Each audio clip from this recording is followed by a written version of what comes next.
Talking shit, getting clicks. Mo 3 times in his house. I hope you can hear me. Is anybody out there? Yeah. So yeah. Yeah. We episodes. We live. Talking shit, getting clicks as a channel. Tonight's show.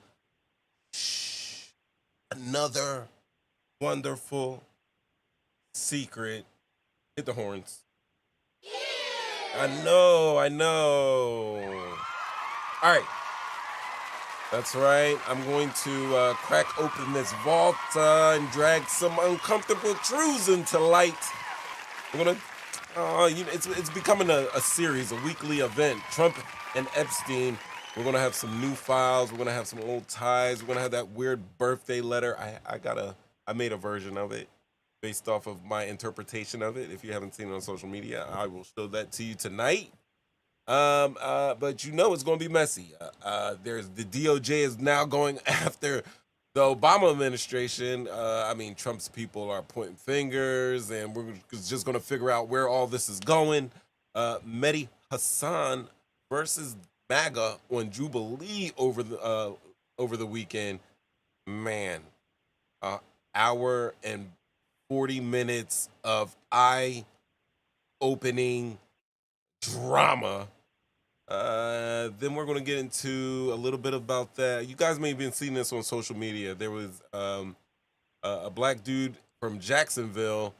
His car windows were broken. He's dragged out. He's kind of getting beaten by the police there. So we got the body cam, the entire body cam. Let the show sing. Give applause too, but not yet. And then finally, a Mexican man has been awakened about black folks, racism, and law enforcement. That and much more. That's what we're going to do.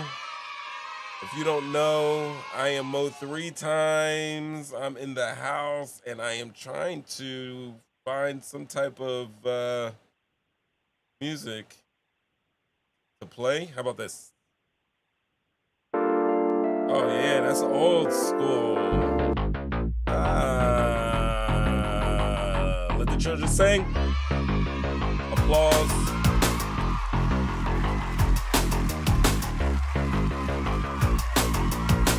I'll get the chat going.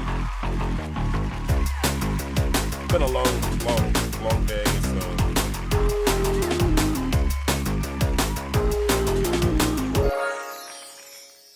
Talking shit, getting clicks. Mo 3 times. No, I didn't even sit down. I didn't send it out in the chat.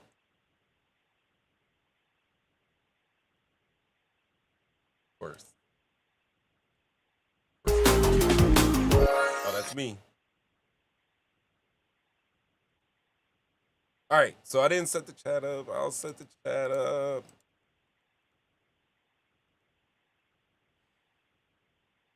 I'll share this show. I've been talking about phases. We're still going through it. So yeah. Give me a second. Let me get in there. Hope everybody's doing great this evening. Because that's what we got for you tonight. We're gonna get into it. How do I even do this stuff? I don't feel good right now. Oh, that's all I'm saying. I do not. Oh, here we go.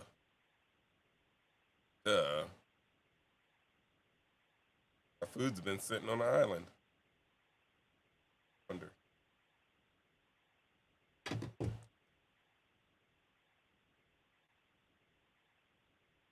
All right. Notes. What is that? All right. First and foremost, let me copy this. A little copy going. Come on over here. One over here. Get a little bit of that. With a little bit of like a The grimace. Say hi. What's good, cuzzo? Yo. There he is. There he is. Bring it over here. I'm great. I'm great. What's been going on with you? What you up to?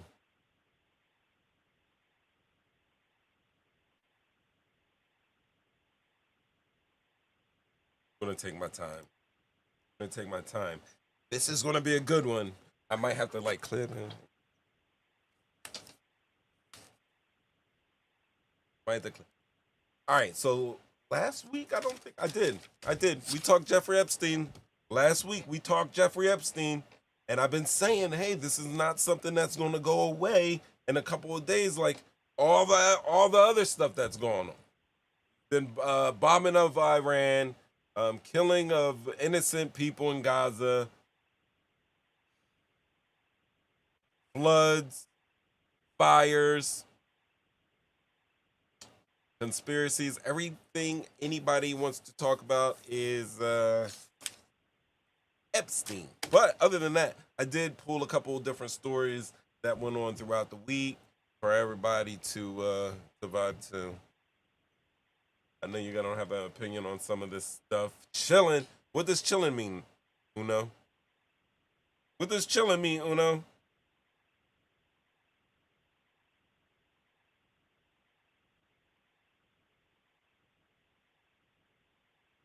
What does chilling mean? He's all right. Don't worry.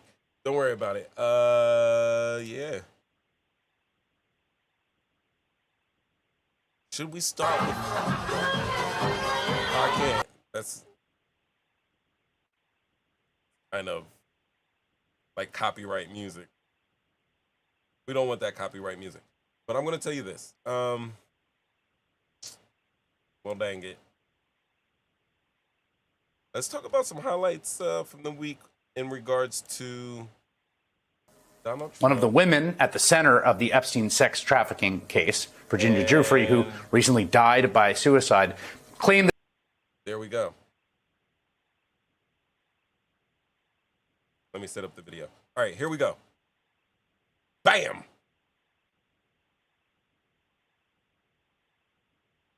Right.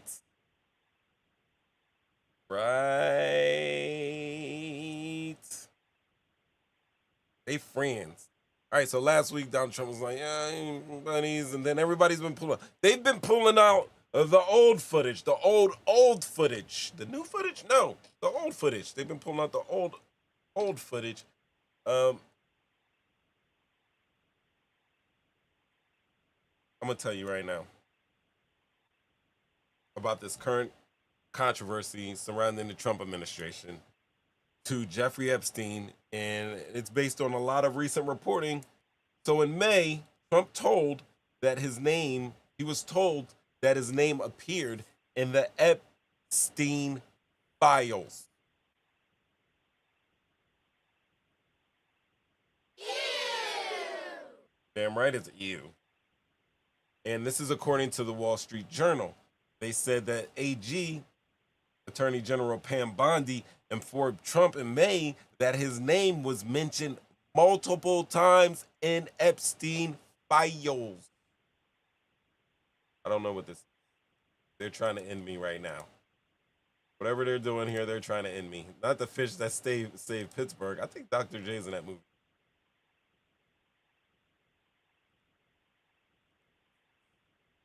Let's pause it right there. All right. So back in May, Pam Bondi, Trump's former lawyer that helped him, I don't know if that was the Fannie Willis case. I think she might have been his lawyer there. Anyway, she informs Trump that his name has been mentioned multiple times in the Epstein files. And she said the references were deemed largely unverified and hearsay. And then the DOJ, not the DJ, halts broader release of Epstein documents. So After earlier promises, the DOJ and the FBI released a memo like in early July stating they would not release further lies. And then they concluded that there was no client list. All right, we're going back and some of your favorite social media personalities that were pro Trump, pro MAGA kind of started to do a spinneroonie and do a 180 and turn around after hearing this news. No, not, no. I got that wrong. They said, Everybody said, And then Donald Trump went on and was like, yo, what is this? We still talk about Donald Trump. And then everybody responded that way. All right, so we're caught up. That was last week. All right, so they concluded that there was no client list, and then he said that there was additional documents that contained sensitive material like child pornography, and victim identities. And then U.S. District Judge Robin Rosenberg blocked the DOJ's request to unseal Epstein's grand jury testimony. Remember, they were like, just release the grand jury evidence, and we're like, no, that's cool. We rather have all the files, the entire filage there. But the DOJ's request to unseal just the token, take the grand jury testimony, citing standard rules that maintain secrecy absent special circumstances. Although we would consider these days to be a little bit on the circumstances of specializations, if you will. Anyway, Trump sues the Wall Street Journal. That's right. $20 billion defamation lawsuit following the reported alleging he sent a lewd 50th birthday card, and it's an assertion that the president vehemently denies. You hear that? Vehemently. I don't know, like 40 plus years old, voice still cracking like I'm in junior high. But what I did, guys, is because that's what I do. I push buttons, and buttons I push. I decided that me was going to, by the way that the Wall Street Journal described it, I tried to highlight it and make an image in AI. And that did not work. It didn't work. So I created it on the computer, and this is my interpretation of Donald Trump's drawing for Epstein's 50th birthday card. I'm sorry, this may not be suitable, blah, blah, blah, children, stuff like that. And this is the way it's described, except for the breasts. I'm not going to lie. I gave it a little bit of a little extra. They said it was just two little, like, loops, not loops, parentheses. What do they call it? Curves, two curves to denote breasts. I threw on some titties there with the nipples. But other than that, they said he signed his name as if it was pubic hair on the outline of the woman's body that the card sets in. And then there is the text that is actually on the card. And the text reads as something that would be written in third person, maybe a play or something. It says a voiceover. It says, there must be more to life than having everything. And then Donald says, yes, there is, but I won't tell you what it is. And then Jeffrey says, nor will I, since I know what it is. I'm sorry. I gotta relax myself. And Donald says, we have certain things in common, Jeffrey. And then Jeffrey responds, yes, we do, come to think of it. Donald goes on, enigmas never age.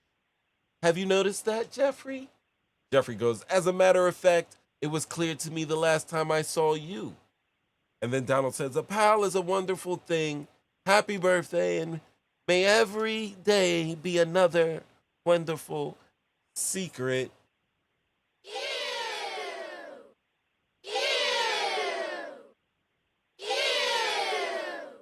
Ah, disgusting. Disgusting. But that's what it would look like. That's what that would look like. Hold on, let me. Yeah, closer. Closer, that would be the words. There you go.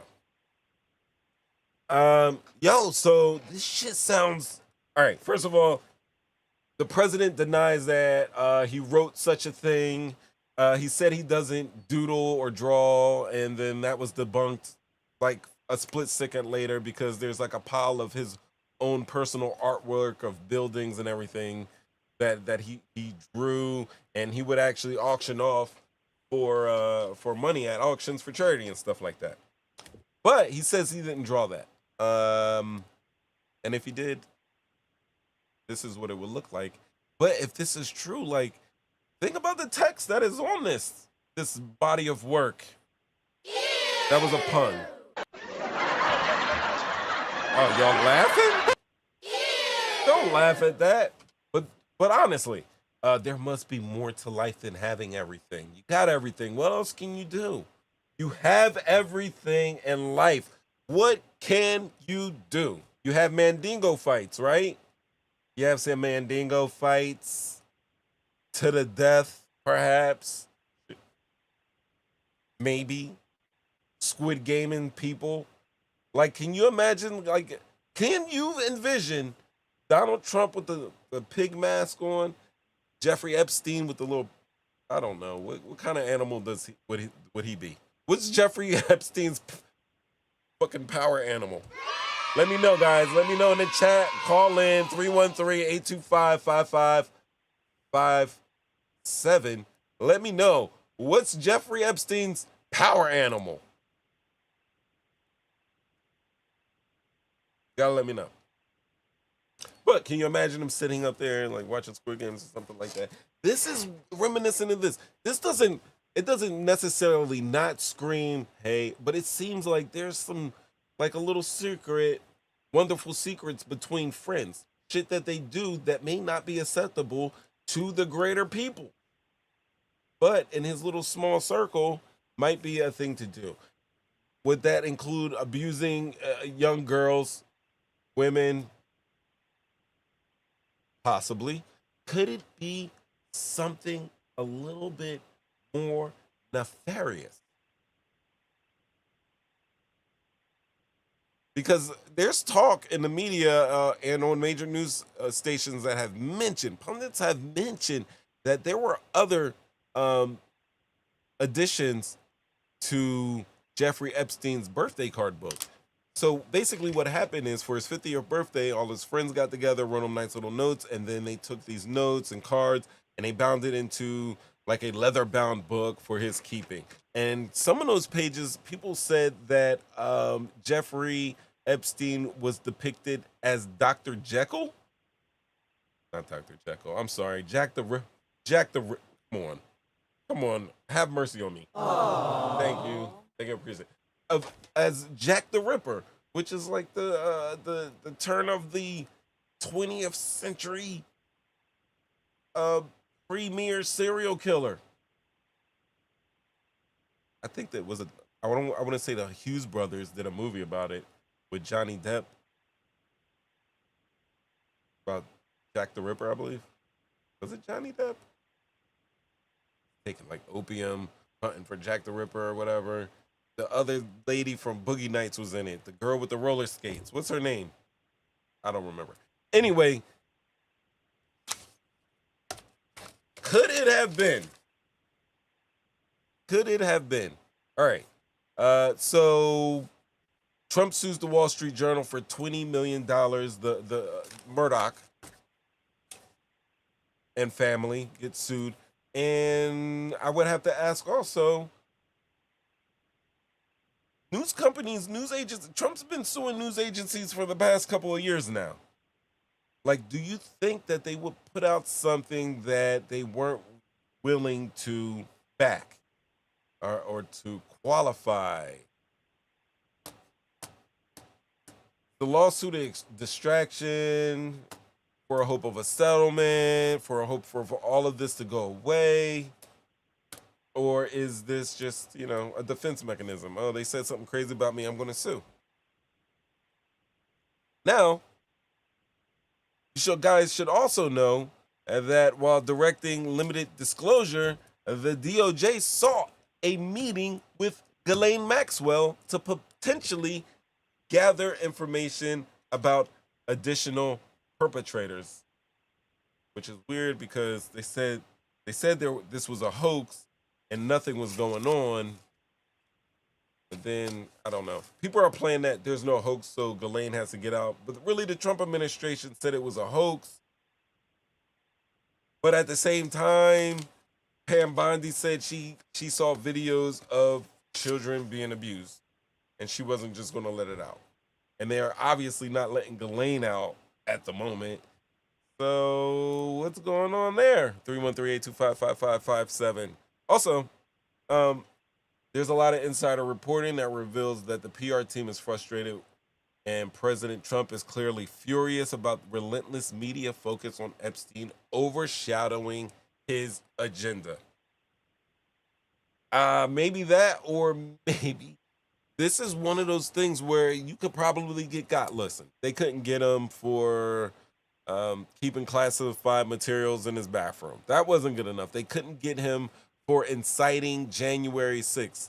That wasn't enough. They couldn't get him for being on record saying that he grabbed women by the vagina, or his, verbal barrage and attacks that he did from the first time he came down that golden escalator to him being sworn in his first term to present day. And nothing that man has done, fought 2 impeachments, won 2 impeachments, convicted of 34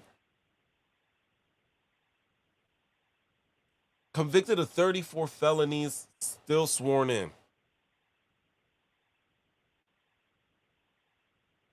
But you know what? I've noticed something, just being as a human. I think people can be wretched. I think they can be selfish. I think they can be evil. I think they can be all the bad things in the world. But I think there's usually an exception when it comes to the children. That's like a line that even criminals draw when it comes to hurting young women and children. So people that had cognitive dissonance towards tariffs or foreign policy or immigration or, I don't know, gutting the government, people who stood by and was like, there's a reason behind this. I know he's doing a good job here. I'm hanging with him. A lot of people now are bailing out on Donald Trump.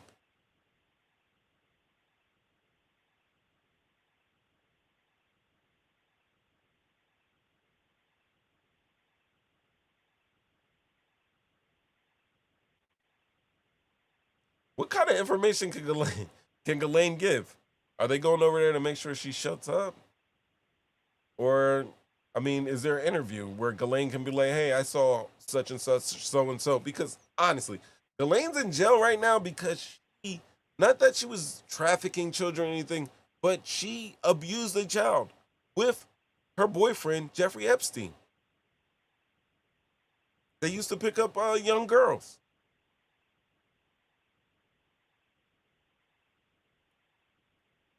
In Florida.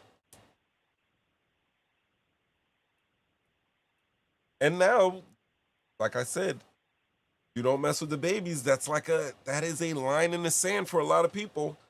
I've been on social media. I've seen people trying to defend it and trying to get away with it. But if you say, hey, we don't care about these Epstein files, and you say because it doesn't matter because he's going to do good for our economy, or he's going to keep us safe from terrorism or something like that, I have to question your humanity. And then your background too, because I think you should be on some type of list. Probably be on some type of registration for people who say stuff like that. Let me look at the comments here. Sorry, guys. One man. MAGA finally realized there's only one God, and it's not Trump. Bondi briefed Trump in May. He was in the docks allegedly. Yep, I covered that. Yeah. He owns Fox News and Wall Street Journal. Yeah, Rupert,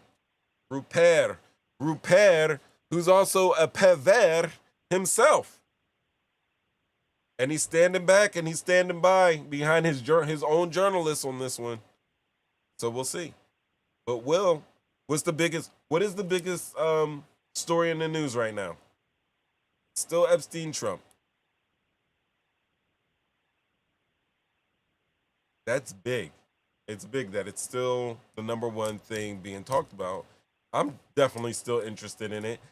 I'm not gonna lie, I am losing faith that even if they come out and, there's a table and they start lumping down, banker boxes worth of files and pictures and folders, no matter what you dig through and find, and no matter what you dig through and find and how bad it is, there's always going to be a piece of my mind saying that there has to be one manila envelope left somewhere with the really crazy, no matter yes, they did this and tortured kids or something like. I'm always going to think that something worse happened, only because they've been so vague with this case.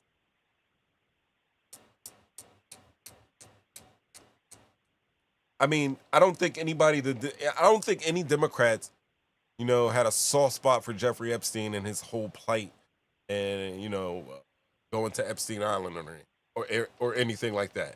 We definitely know that conservatives and MAGA were all about saving the babies. There was like a move. Didn't they have a movie where they went into Mexico to get kids and everybody's watching? It was like a big old nice conservative movie that they all like made number one on Netflix or something, or in the movie theaters. I forget what it was called, but I remember they were trafficking children, little Mexican kids. They were trafficking them, and they made a whole movie about trying to stop that stuff, and a guy who was fighting those traffickers, and everybody loved it. And I think it's a universally agreed upon thing. Obviously, there are some psychos out there, but it's a universal thing that you don't mess with the kids. And I think it's polarizing. And I've watched this man Houdini out of the most slickest of traps that he set for himself and ends up getting out of. But this one, people care about this. Who cares he paid Stormy Daniels? I mean, really, who cares he paid Stormy Daniels? That's what she is. She's a prostitute. He paid her. Who cares? People cheat every day. Who cares? They didn't care about that. The tariffs are going to work. They know it wasn't working. But he's going to make money. There's a whole nother thing. They're saying that Donald Trump created a $26 billion surplus. But no, it's not. It was really a $71 billion deficit, not a $26 billion surplus. But men lie, women lie, and sometimes numbers lie that are edited by men that lie and women that lie. But usually men lie, women lie, numbers don't. That is the truth, unless a lying ass man or woman gets to those numbers and flubs them. And that's just what they're doing. The children are singing because I finally got all of that out. All right. Auntie? What's good? Flashback? Wendy? All right, so yes, there's been some pushback, and I think it's been coming from a lot of the conservative social media titans, conservative voices like Tucker Carlson, and others have argued that the administration bungled the Epstein narrative, creating an internal rift. There was a turning point meeting that took place last week or week before, and that's all they were talking about. I think I was playing you a couple clips of it last show. All right, now the firing of federal prosecutor Maureen Comey who previously prosecuted Epstein, does actually trigger questions over political influence in the DOJ. Also, the Trump administration slashed staffing in the State Department's office to combat trafficking in persons. Yes, once again, the Trump administration slashed staffing in the State Department's office to combat trafficking in persons. This team specializes in tracking people who traffic people. That's kind of weird. Now, I would say that, hey, listen, a lot of stuff got cut because Donald Trump left Elon Musk and Doge and whatever half-brained algorithm they created to get rid of jobs, that they had to go back and rehire people, and they just wasted a lot of our tax dollars doing that. And I would say that, you know, on Trump's behalf, it wasn't just being stupid. And I would think that, right now he's being stupid, but damn, there's too many coincidences. So I think this controversy is a major distraction for the Trump presidency, and I think it's going to split support within MAGA. It's going to raise some bipartisan calls in Congress, and it's going to spotlight a lot of concerns about political interference in DOJ and prosecution decisions.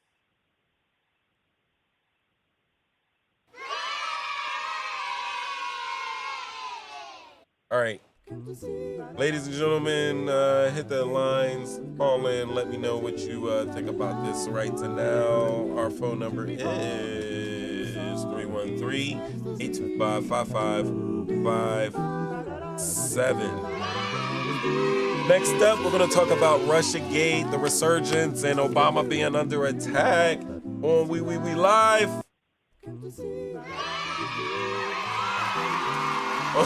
On the YouTube channel, the original podcast talking shit. Get clicks. Hit the horns.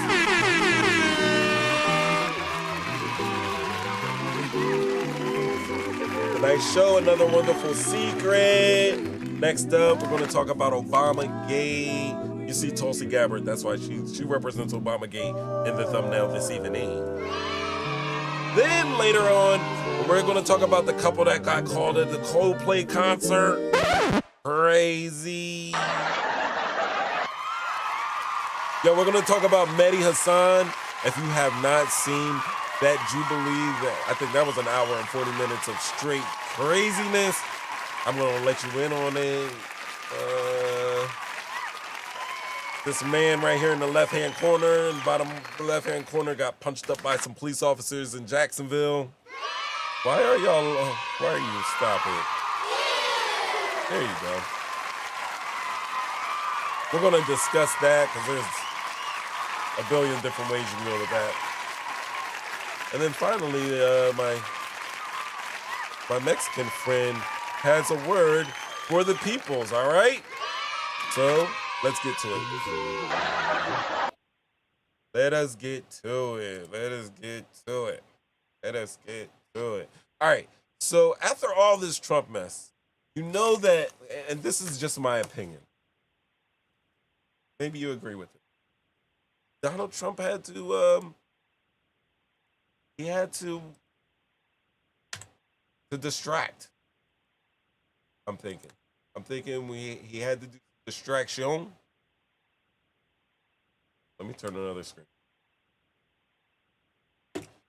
He had to do a little distractions, and we're left with some mess over here. Left with some mess.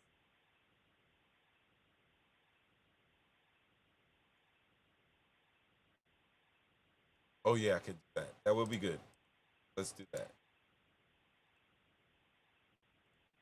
Full screen.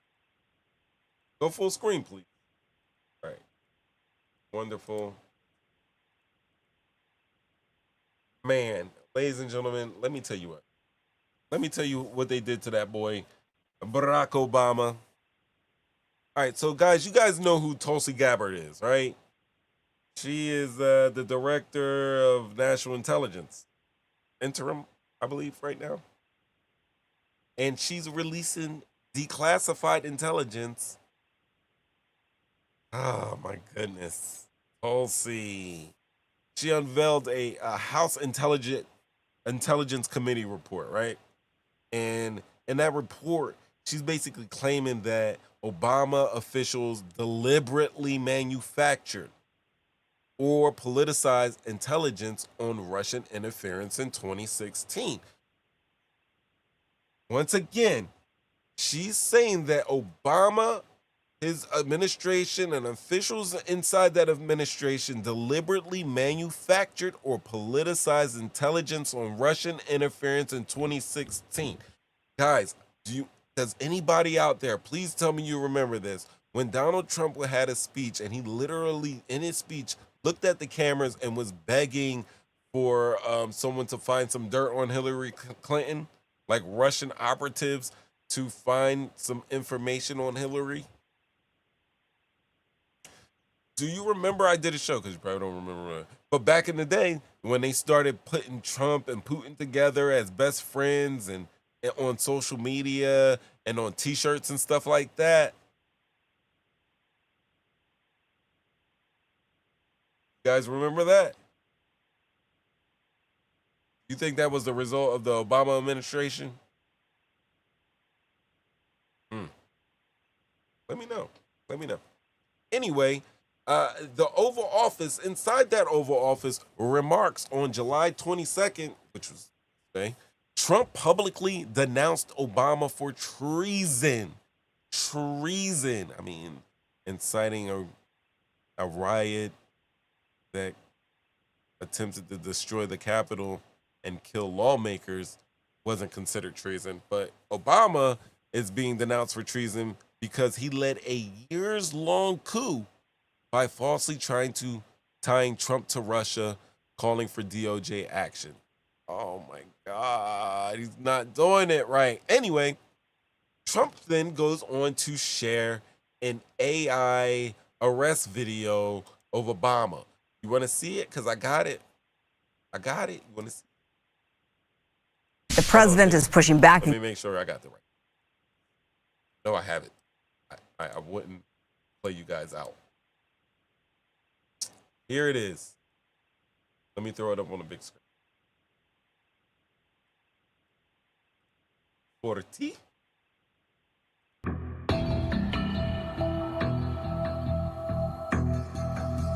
Oh, let me take the music off.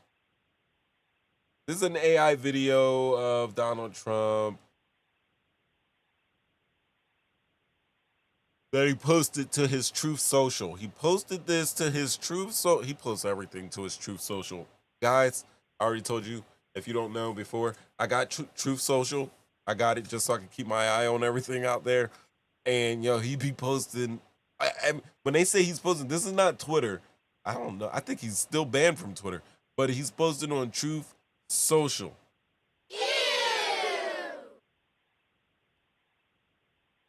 It seems to me I only need really one button. And it's definitely got to be, that's the MVP button of the night. But yeah, handcuffed and led away.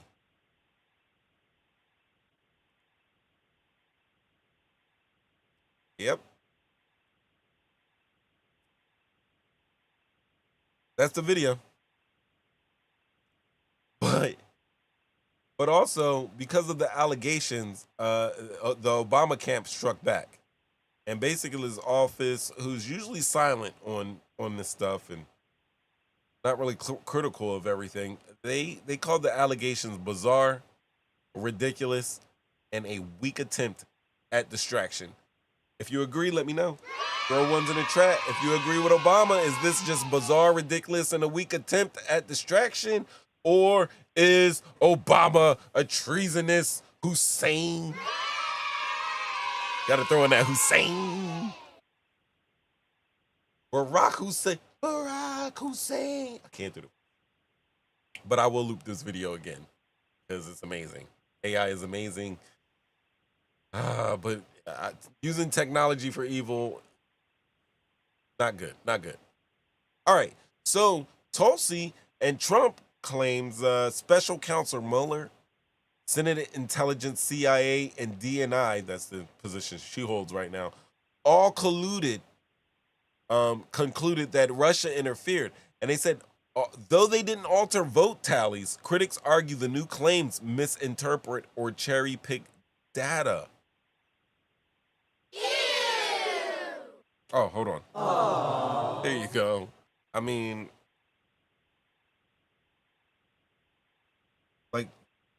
like, what do you say here? What is it to do? Obama is accused of manufacturing Russian interference. His PR guy, Pat Rodenbush, describes those allegations as bizarre, ridiculous, and a weak attempt at distraction. And then despite all of that, Gabbard and Trump go on to claim that Mueller, the Senate Intelligence, CIA, DNI, all concluded Russia interfered, though they didn't alter vote tallies. And critics argue the new claims misinterpret or cherry-pick data. And then, after all of that, the DOJ opened a new probe into individuals involved in FBI's Crossfire Hurricane investigation. You can get into it. But it also includes Obama-era officials like Brennan and Comey. And they're following all of this on Tulsi Gabbard's approval.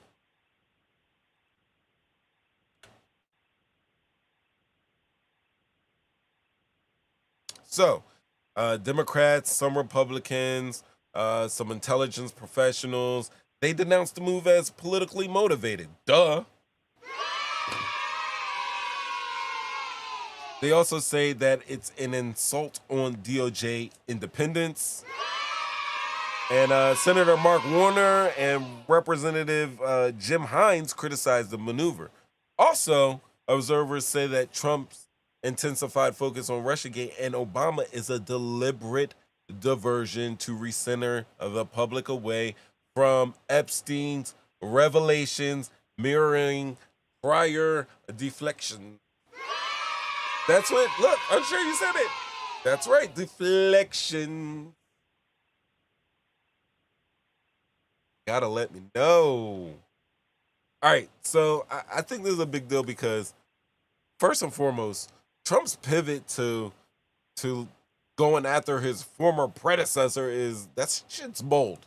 That is a bold escalation. When you're weaponizing national security narratives to attack Barack Obama, former president, and potentially the impartiality of the DOJ, bro, like, what are you doing?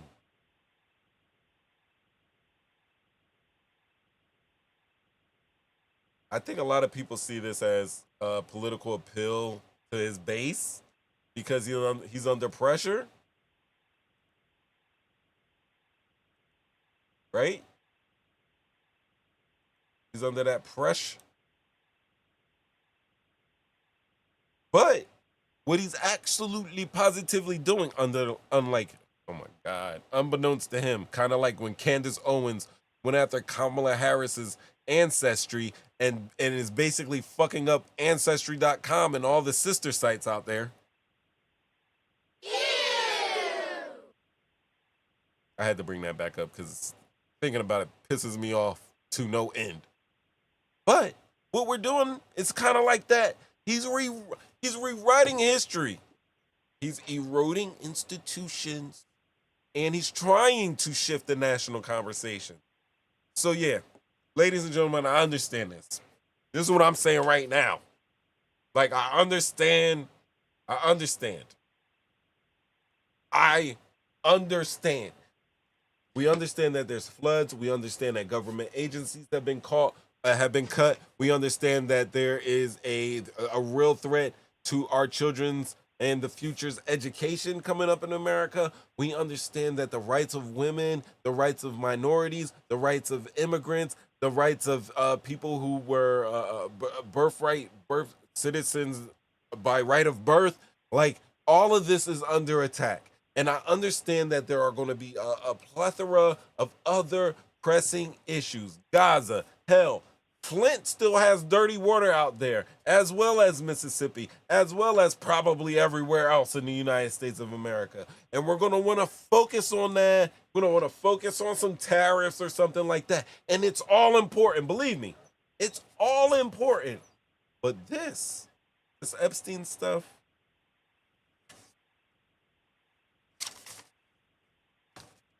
it's some unifying shit. It unifies more Americans than tariffs or him cursing on Truth Social or on the news or anything like that. All of that trumps. The babies trump all of that. The babies trump, right? For the most part. There are still some sickos out there who need to get with the program.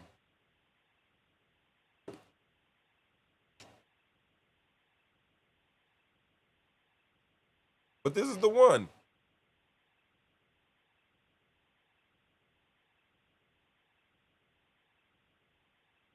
Maybe a little bit more focus over here, because it seems to be working.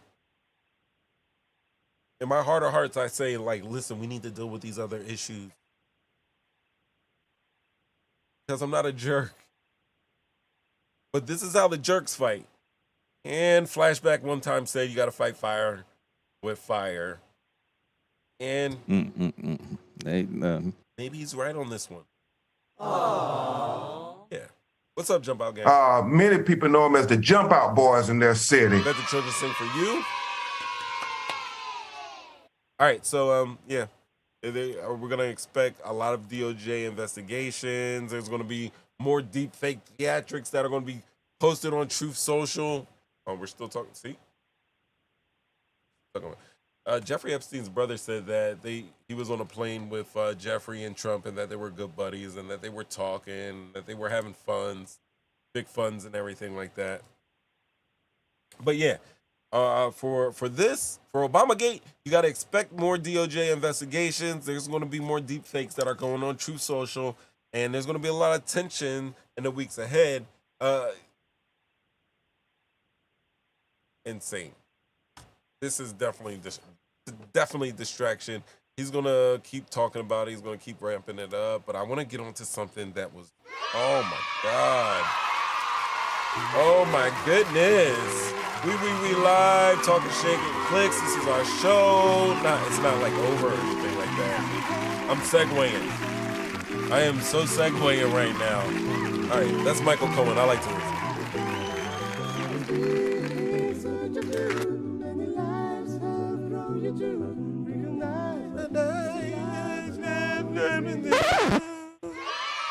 All right, man. There is a platform called Jubilee, and I think it was like Sunday morning. I think Sunday morning I was, scrolling, and they have this show called Surrounded. And the ones that I've seen have been, I think I saw one where it was a guy was like, he was surrounded. He was saying that LeBron is the GOAT, or Michael Jordan was the GOAT, and he was surrounded by people who disagreed. And then they came in, they were like just debating back and forth. And so it was this one guy who held a certain ground, and he was basically debating a whole team of people who thought differently. And they sit in a circle, basically one by one question, they run up and they go to debate this guy that's in the middle. Mehdi Hasan who has done the same exact thing. You might have seen Mehdi like on CNN or Bill Maher. He's a journalist. He's an Indian British American now journalist who wrote a book about debating and has some progressive views, but he was put up against 20 people. My family. Hold on, I'll put it on YouTube. He was put up on 20 people, and let me show. I'm gonna just show you the opening. And then if you want me to go into this more, I definitely will, because I love you guys. And I'm here for the YOU. But listen to this stuff. They've been talking about it on social media. This is an hour and 40 minutes long, or 140 minutes, 2 hours and 20 minutes. So yeah, it's like 2 hours and 20 minutes long. Can Obama sue back? Probably. He could. Why is I don't understand why my chat looks like that though. That's the crazy. That's for the crazies. Yo, my chat looks raggedy right now. What the deal? See, all of my chat looks raggedy. What has happened? What has happened? I don't know. We'll have to fix it. Let me pull before you know what I did. Let me just turn that. Is that what it did? Let me bring the chat back. See if it works now. I just tried something. Nope. Still. Oh, there we go. I knew it was that. That's a foul video. Truly shows you how petty he is. He needs his MAGA folks back, hoping that this will help him gain his seat as a keep. You know what? I came up with this thing because honestly, you know what happens? I get on here and I'm talking politics. I know that like a diverse group of polythought people, watch me, and I try not to do certain things. Like I don't try to call names. I don't try to body shame or anything like that. But I still have that pettiness within me. You understand what I'm saying? And as you know, the channel is called Talking Shit, Getting Clicks. And some of you may have observed over these damn near 200 shows that we're getting close to that I have been diplomatic. Now, every now and then I go off, blah, blah, blah, blah. For the most part, I don't try to talk about anybody's sexuality or clothing or skin or anything like that. I don't try to be racist. I try to be very diplomatic and upfront. But I must admit that I have pettiness pumping through these veins. I do. I just do. So I had an idea that if I put these glasses on, these petty glasses on, then I could be petty for a little bit, and you guys would see me with these glasses on and know that I'm being petty and not being serious, and therefore that you wouldn't be so hard on me when I got petty. Like if I said that I've never seen a picture of Tulsi Gabbard where she doesn't look ashy.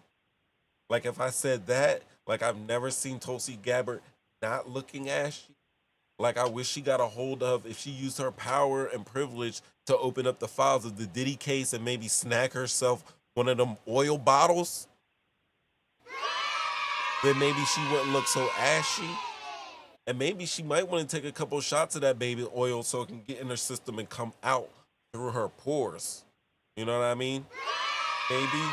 But when I put those glasses on, that's the type of stuff that I would say. And if you're down for it, then we can make it happen.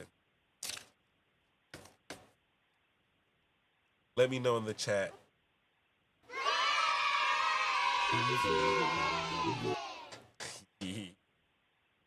All right. So I really love watching this this series right here, and I've seen it with Sam Cedar. I think I've like mentioned it on the show before, and some other people I've gone in.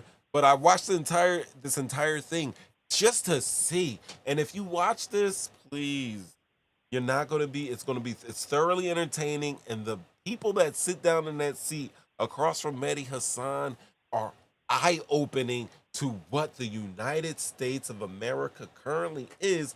It also breaks down, I would say, a good part of the MAGA party, because we're not going to even call them Republicans. They are the MAGA party. Like, people are like, oh, the Democrats made the KKK. No. Those assholes made the KKK. A name is just a name, and that name went under the Democrats, and not the Democrats of today. I don't think it's too far off of, But I think the MAGA party is much closer to those Democrats of the early 1900s than they are to the Democrats, or the Democrats are today. You know what I'm trying to say.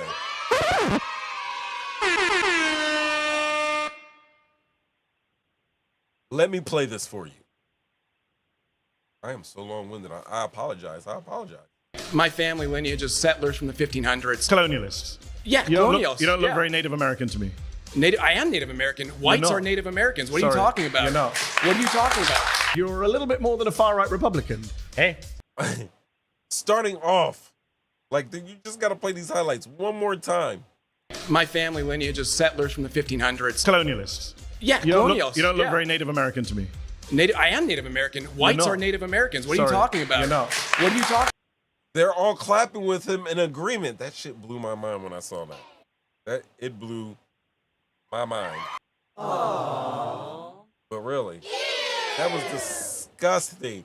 And this guy had he's probably the second one. Like, there's a guy that comes up, and I think he's number 2. So once you start watching the show, that's what it gets to. All right, I'll keep it going. You're a little bit more than a far-right Republican. Hey, what can I say? I think you could say I'm a fascist. Yeah, I am. Listen to me. I am an immigrant. You see that guy that said, "Ha, I'm a fascist"? He Yeah, lost I his am. job. And you should hear his views. You should hear his views on being a conservative and the goals that he would like to see the Republican Party or the MAGA Party pursue. That guy that got fired that just said he's a fascist, his name's Pine Sap. When he goes on when he's debating, he gives his regular name, but he says he's known by an online alias. So I guess he snuck past, the Wranglers, whoever got those people in that studio to shoot this. But he does have a lot of support on the right wing, and he basically supports autocracy, which basically means he wants to envision life like I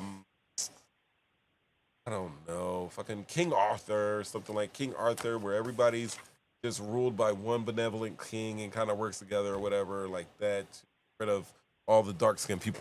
Anyway, he basically said if Trump is anti-constitution, good, because he's all about his autocracy. And then he starts name-dropping Nazi theorists and stuff like that. So these are the type of people that Mehdi debates on his show, and he does it masterfully. He does it wonderfully. And I'm saying, the first 2 minutes in, I was like, yo, if I was Mehdi, I would have Mehdi needs the Fruit of Islam sitting right there next to him inside the circle, because I was scared for him, especially with the guy that was talking about that we just showed, not the fascist guy, the guy before him that said whites were, are native to America. He seemed like he was kind of violent with his. Anyway, let's see what else. Listen to me. I am. Mehdi's kind of looking around like how many people agree with him being a fascist, and they're clapping for him being a fascist. And it's an immigrant. I'm speaking from personal experience. Get the hell out. I don't even like. You hear this? Listen to me. I am an immigrant. I'm speaking from personal experience. Get the hell out. I don't even like. I should get the hell out. Yes. Why? I don't want you here. I'm Mehdi Hasan. I'm a journalist. I'm the editor of. That is just a little. I don't know, guys. You want to see a little bit of this? Let me know. Let me know. I think I'm delayed off my chat. My chat might be delayed. But here's the part of this with this guy. Well, my name's Connor. His It's a pleasure to name's meet you. Connor. Took a little bit of a doubt there. Oh, well, Saying your name. I use Connor- a pseudonym online, Fair enough. but Connor. fair enough. How would Connor's It's Pine Sap, by the way, online. You're trying to look him up or go to his send go since he lost his job after coming out as a. America look? I don't think you should lose your job just because you want to be a fascist or whatever, because we still live in a pseudo kind of democracy type of structure here. But that's what happened to him. What would it look like? Well, quite frankly, I think we would deport people who shouldn't be here. No, I didn't ask about whether- deporting. What does the government look like? What does the government look like? Yeah. I would say, quite frankly, it's under a sort of benevolent leader, such as Where does he Franco. come from? It could be a kind of aristocratic class. Could be someone No, but who picks the autocrat? Frankly, the people. I mean, we could hold a vote on it. Kings So were isn't that democracy? Well, sure. You can have a vote to get to that state. And then no more votes afterwards. Absolutely. Listen. 100%. Wow. And if that autocrat kills you and your family, you're fine with that? Well, I'm not going to be a part of the group that he kills, because How do you that's the know? whole thing. How do you know? Carl Schmitt Autocrats tend to kill everyone, Carl even their own Schmitt makes supporters. this point very Carl Schmitt, who was basically a Nazi.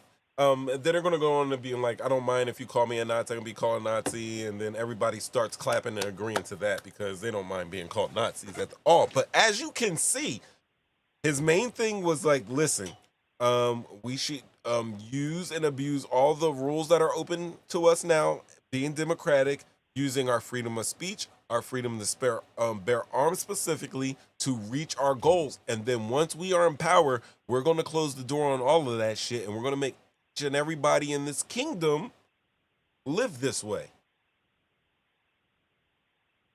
And since I'm for it, nothing bad can happen to me.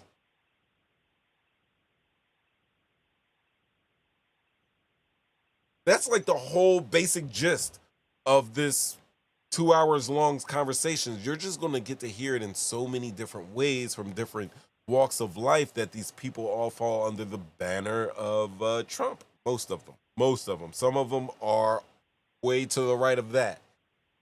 And then, as you see, if you look behind his shoulder, there's a bird vision of a man that has a little darker tint of skin. And he has that darker tint of skin because he is not a native. Oh, Lord. There I go. Because that's not right. That's not the reason why. He has native tint of skin because that's just how he's born. But that man behind him is actually an immigrant. He's an immigrant, and he came in to the United States on a special program presented to him and his family by the Reagan administration. And he sits down and he's talking about conservative speaking points, him and other minorities that have been sitting in around that circle with Mehdi. And in each and every time that one of them came up, all the rest of them made it abundantly clear that they didn't want them in that circle. They didn't want them in that country, even if they held the same beliefs.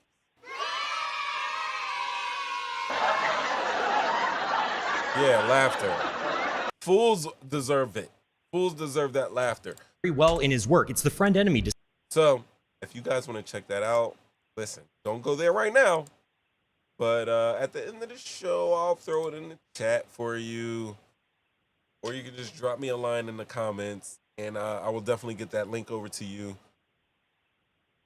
So you can check that out. I recommend it. And while I'm recommending stuff, I recommend that you guys out there do me a favor. Do me a big favor. Please click that like button, share this, save it, hit the alerts, subscribe if you're not subscribed. I appreciate each and all of your supports. We're trying to get, the goal is to get monetized. It's not about the money though. It's just a goal. The goal. We're going to get there. We're going to get there. All right. So, yep, Mehdi Hasan, he was disrespected. I appreciated that he sat there, he debated with them. He kind of stepped to debate questions, but when something interests him, anything that they said that interests, he would walk down that rabbit hole with them, try to flesh it out, and still beat them in that debate. But a lot of times, they were voting each other out for somebody else to come and explain a question or answer a question that none of them could answer in any type of way that made sense or showed that they were human beings. And then one of the reasons that he went on Jubilee is because he said that his nephews and their friends, they were all on Jubilee, and it was a popular platform with younger people. I don't think that I'm one of those younger people, but I definitely watch a lot of the Jubilee videos because it's basically a lot of social experiments going on if you're really looking at it. That's what it is. All right, so out of that, I got that Mehdi was disrespected. Pine Sap went crazy there. He said he wanted to reach a younger audience. These guys were worse than MAGA or MAGA's top dogs. A lot of them were unhinged, and the minority supporters were clearly disrespected by their peers.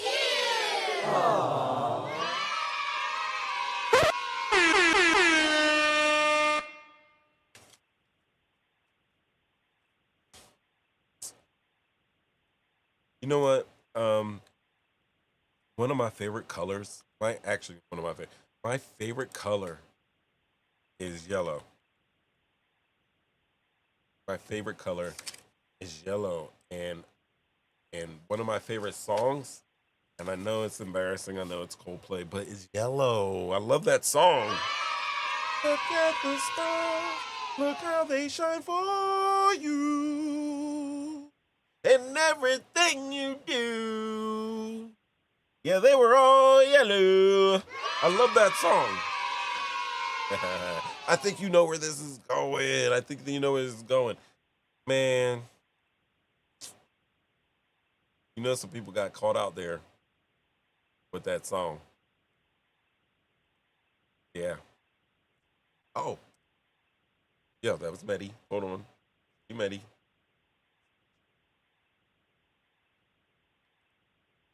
You know these guys?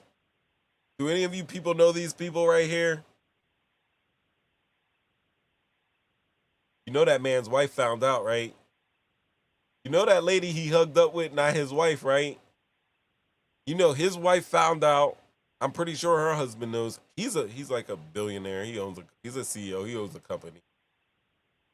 And they got caught out at the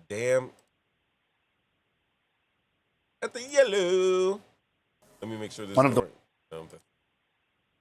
against claims tying him to a new controversy involving Jeffrey Epstein. We're not Epsteining anymore. All right, here it is. Let me show it.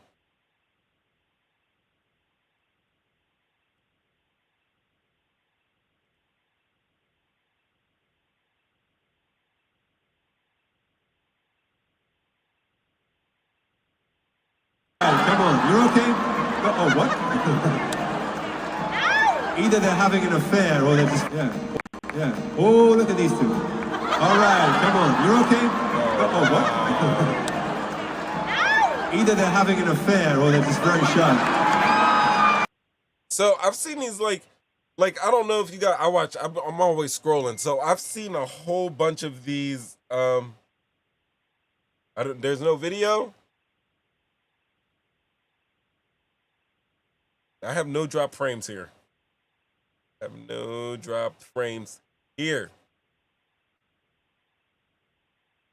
Maybe it's anyway. All right, so check this out. I've been scrolling, and I've watched a lot of these kiss cam type videos, like some dude's proposing and she says no, and they're like, oh, or like somebody doesn't want to kiss on the kiss cam, and then they look at the other somebody sitting next to them and they end up kissing, or somebody drops beer on somebody. Like, I've seen a lot of them. A lot of them were skits. When I first saw that, I was like, oh, this is a skit. But it turns out this shit for real. For real. So that's what happened. They got caught. Oh, look at these two. All right, come on, you're okay? Oh, yeah. Oh, look at these two. All right, come on, you're okay? But hold on though. As I'm watching, he says, "Oh, look at these two." Yeah. Oh, look at these two. All right, come on, you're okay? Oh, what? Either they're having an affair or they're just very shy. I'm not quite sure. Yeah. Yeah. The guy's name is Andy Byron. We're not even going to talk about the company that he was CEO for, or she was being the head HR lady there. Her name, she is Kristen Cabot. Brian and Cabot.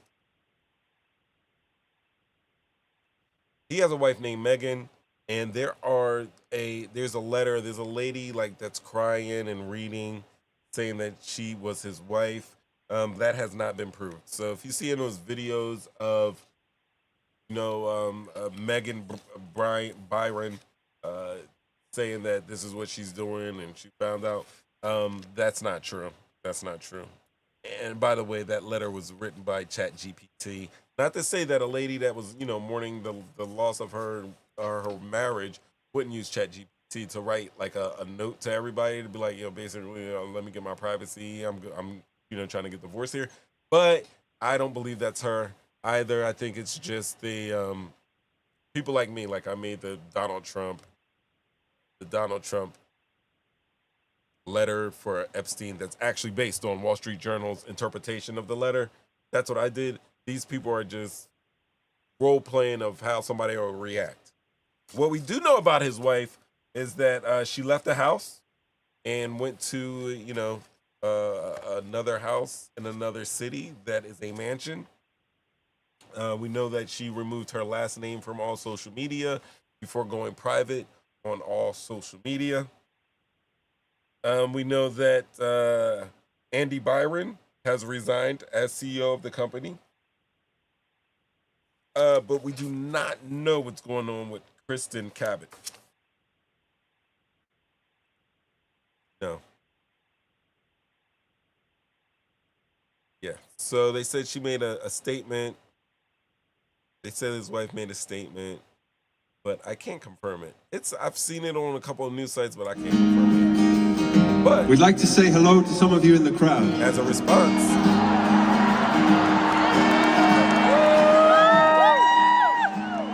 How we're going to do that is we're going to use our cameras and put some of you on the big screen.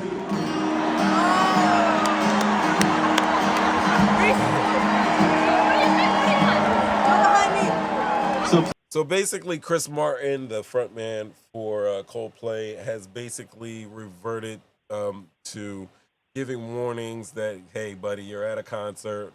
We're going to put you up on the screen because there was talk that Andy Byron wanted to sue Coldplay for basically outing his nasty-ass affair that he had with Kristen Cabot. Ain't this crazy?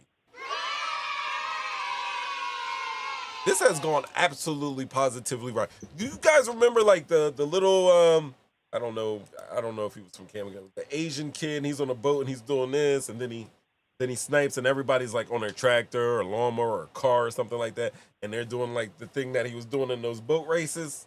I think he was from Thailand. Right? Everybody was doing that. Like this is the new, everybody's like hugged up and acting like they're getting caught now. Everybody's hugged up getting caught now. So it's gone viral. Now, do you guys think this is going viral because, I don't know, man. Because he just got caught out there, it was embarrassing? Do you think if they would have just stayed hugged up and chilled, then it would have been nothing? Do you think all this is fake?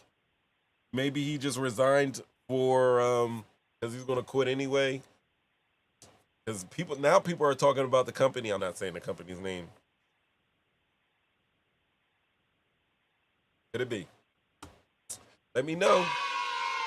313-825-5557 or hit me in the chat. That's what I don't see going through anymore.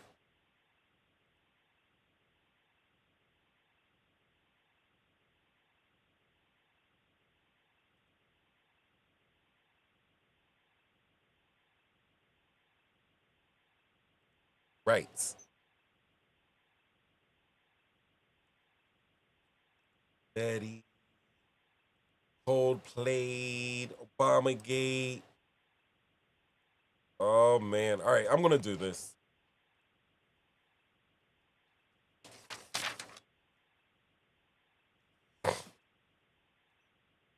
Oh, I didn't get the guy up here. All right, so check this out.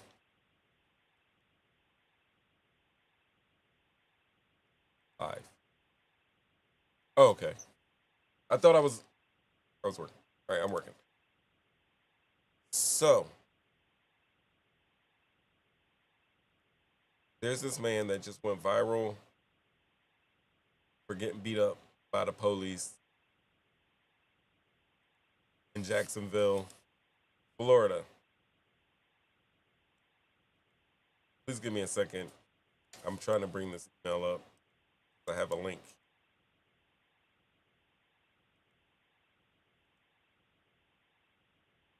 Probably need to start this.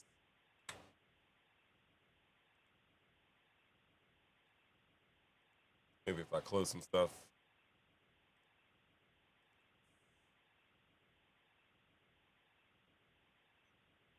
And that worked. And let's close this. Oh, wow,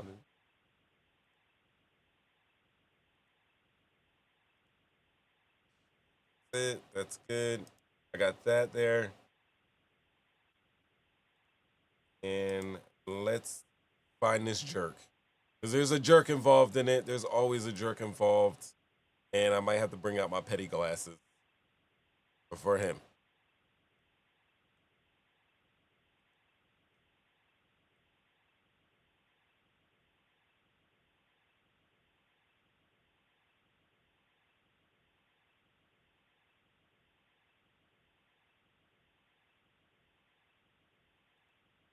Oh, no, that's not.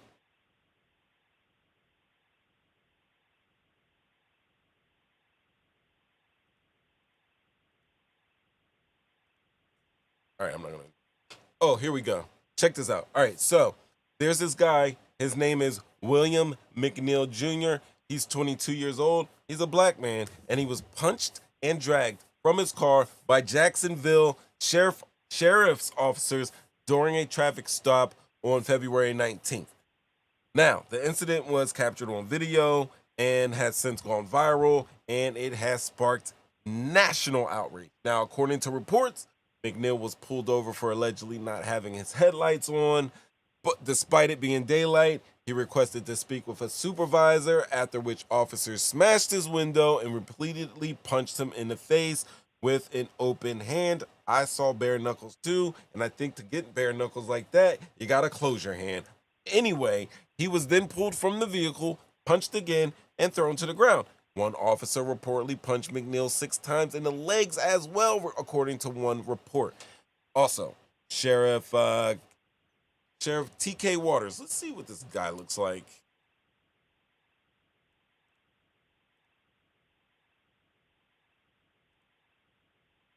Oh, yeah. He was at the press conference. He was at the presser. That's him. He acknowledged the use of force, and he said that force absolutely looks ugly. He also stated that the officer involved, D. Bowers, has been stripped of his law enforcement authority pending the outcome of an administrative review. Also, the state's attorney office has determined that officers did not violate criminal law. Once again, the state attorney's office has determined that the officers did not violate criminal law. McNeil's legal representation is the voice of this. Well, we're not even going to do it. Should we? Many people know him as the. That's Ben Crump. Also, Harry Daniels is part of the litigation team. Now, they held a news conference where we're going to get into it. First of all, let me show you. This is what we got going on here. Okay. Your hands where I can see them, sir. Oh.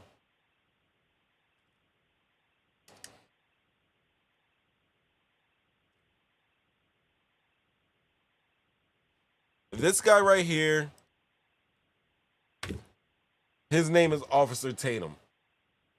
Officer Tatum is a former police officer, now podcaster and YouTube live streamer, Instagram live streamer, social media streamer, whatever the hell you want to call him, that comments on cases involving police, but also politics and stuff like that. He is, I think he would consider himself a Trump supporter. He's a Trump supporter. He was a Trump supporter throughout the entire campaign, and he likes to talk about criminals and how police should do. And usually he says that, you know, these people just want to be victims.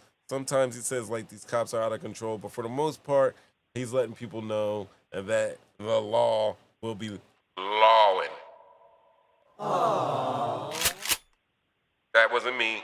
That was Officer Tatum there. He is a bootlicking, kowtowing, I would say Sambo for some of you guys.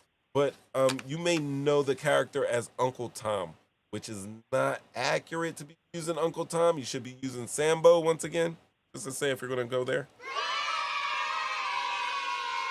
And yeah. I could say more. Let me take these glasses off because I felt it. I felt a wave of getting kicked off my live stream coming over me. But this is what we're gonna watch right here. All right, so this is what he's showing. He's gonna show. I'm starting at 0. This is the start of his TikTok. Yes. Okay. All of this was edited out of his video. His too.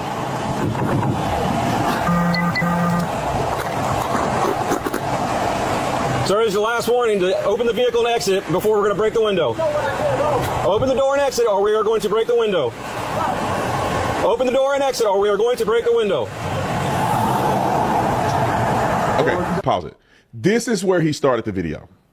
This is where he started his video. It's him looking back and talking to the responding officer. So if you don't get out the car, we're going to break your window. You need to get out of the car, we're going to break your window. You're under arrest 7 times. He said you're under arrest, or whatever the case may be. He at least warned him 7 times. He explicitly told him why he was being pulled over. He told him that he's under arrest. He told him to get out of the car. He warned him that he would break the window out. All of these things are in the body-worn camera. And Benjamin Crump and his attorneys came out and said that they did not warn him. I saw an article yesterday, and I wanted to call them and cuss them out for being so stupid about the way they wrote it.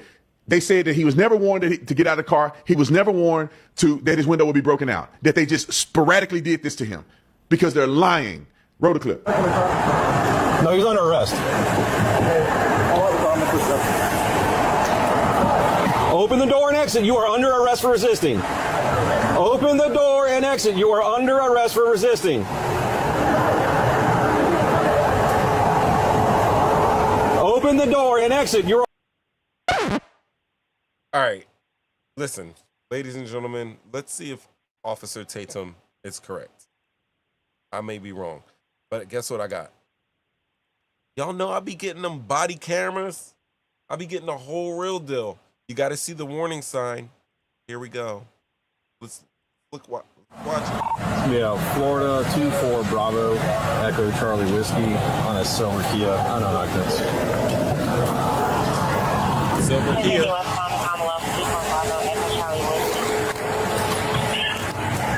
Yes, sir. Is there a reason why you're popping the door open like that? I don't have a window that works. All right, so right there, I just proved Officer Tatum wrong, right? I mean, and it's cool. Maybe he did start from the beginning, but not in that clip. He doesn't start from the beginning. So right now, I'm showing you that there's a door open and looks like Buddy is trying to talk to police. I can understand a police officer being a little apprehensive about somebody just Jordaning the door open like that. But his response sounds pretty damn feasible. Listen, buddy, my window's broken and I'm opening up the window. I'm pretty sure while he was about to open up that door, he's looking to make sure that he could open up the door on some time and just timed it or whatever. I may have rolled down the back window and let him know, like, hey, buddy, my front window's down. You mind if I open up the front door? At any rate, asking that question, getting that answer, that wouldn't cause too much alarm for me if I was in the position of an officer. Plus, I get to go and get close to the door, and I get to get a good peek inside. Let's see how this plays out. And by the way, this is one of those videos, I do this all the time. I didn't watch this video. I just realized that, you know, Officer Tatum didn't have to start that video where we all thought he started the video. So I'm starting it from the beginning. Is there a reason that you're pulling me over? Yeah, absolutely. There's a reason why I'm pulling you over. For one thing, inclement weather, you don't have your lights on. 2 things, you're not wearing your seatbelt. It's daylight. 3, I don't need the lights. And it's not weather. It's not raining. this is inclement. It's not raining. Okay, I'm not arguing with you. I'm telling you why I'm pulling you over. Give me your driver's license, registration, proof of insurance. No, call your supervisor. Guys, do we see anything wrong here? Do Do we see anything wrong here?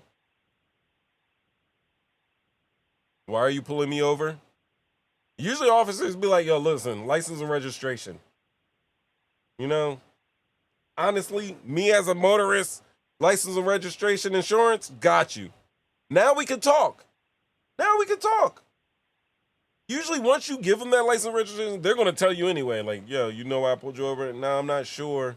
Well, this is blah, blah, blah, blah, blah, blah, blah. You were speeding, blah, blah, blah. Was I, officer, blah, blah, blah. You can get it that way. I don't know. Look at the face on this man right here. A lot of guys, y'all be watching social media, and social media gonna get y'all fucking dead. But let's go back just a little bit. Hold on. Is there a reason that you're pulling me over? Yeah. That's a nice question to ask. Is there a reason why you're pulling me over? It doesn't sound too crazy. Absolutely, there's a reason why I'm pulling you over. For one thing, inclement weather, you don't have your lights on. Two things, you're not wearing your seatbelt. Now, these are just two little ticky-tack things that police can use to pull you over when they want to just get a closer look at what's going on, or I may think I've seen his vehicle somewhere, or I got a hunch about this guy. Police do this all the time. Is it right? No. But they will use little technicalities to get your ass to roll down that window and hand over that identification. They love IDing you. Now, I'm going to say something like this. Yes, you do see raindrops on his window, which means that it had been raining, or there's a light little dusting of rain or whatever, at which point, yes, your lights should be on. Your lights should be on. Right? Because I'm looking at the clock. I'm looking at the clock, and it's February 19th there in Florida. You know, it usually gets dark. It starts getting dark around there, even though they're a little closer to the equator. But it's 16:18, which means it's 4:18 in the afternoon, in the evening, whatever you want to call it. And it looks a little gray there. It looks like maybe they have some rain. But I know that, yes, it's legal. He's supposed to have his lights on. That is a reason to get pulled. If you don't have your seatbelt on, that's definitely a reason to get pulled. But we also know that's a ticky-tack, you know, that's a little ticky-tack way to get somebody up in the cross used by police. So as a motorist, you want to make sure your I's and Q's and P's are dotted and crossed. Let's keep going. Daylight. I don't need the lights, and it's not weather. It's not. Now you're arguing with him, though. This is inclement. It's not raining. Okay, I'm not arguing with you. I'm telling you why I'm pulling you over. Give me your driver's license, registration, proof of insurance. No, right there. The no part. You already lost, bro. Give that man your driver's license, registration, and insurance. That call your supervisor stuff, that's not right. It's not really, that's not the right way. I hear a lot of people with the supervisor, but let's go a little farther. Call your supervisor. Why? Excuse me? Call your supervisor. Why did you pull me over? 37, I'm a proper driver. I've already told you. Why did you pull me over? Step out of the vehicle. No. Step out of the vehicle. That was a bad move. No. Why are you pulling me over? No.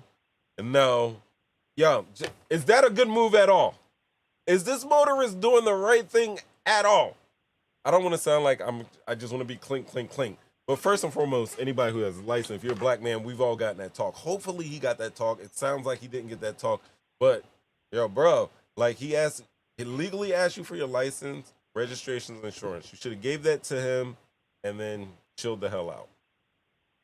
Asking for a supervisor is not the way to go. You ask for a supervisor when you know that, listen, all of my shit's legit and this guy is just fucking with me.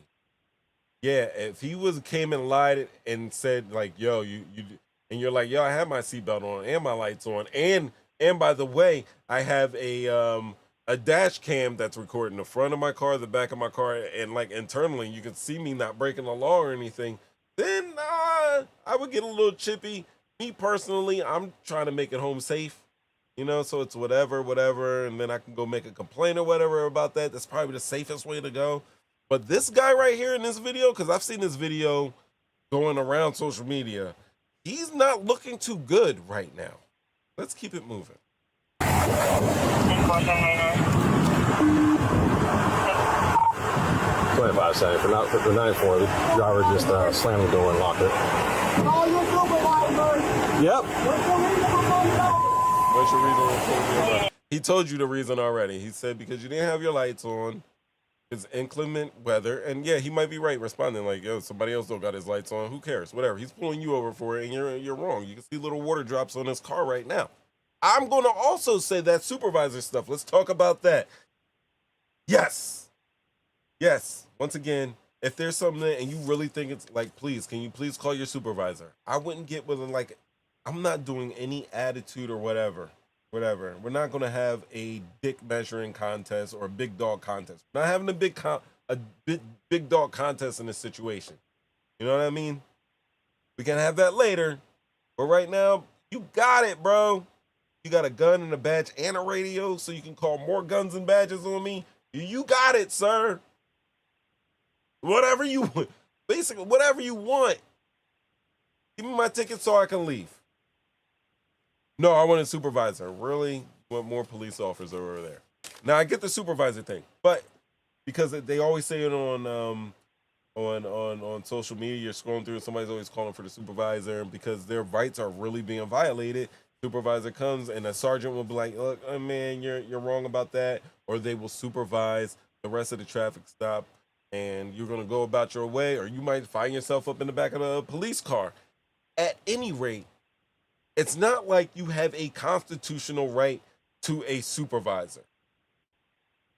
Can you imagine that?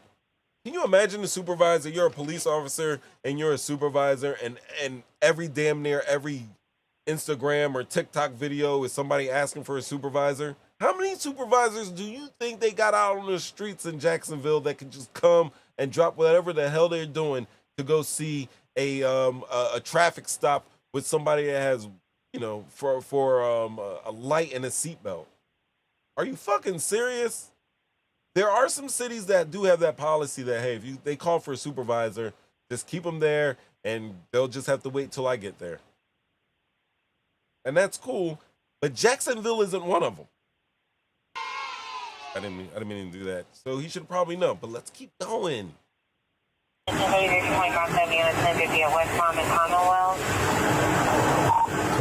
If anybody responding, come in from Commonwealth, block the vehicle, please.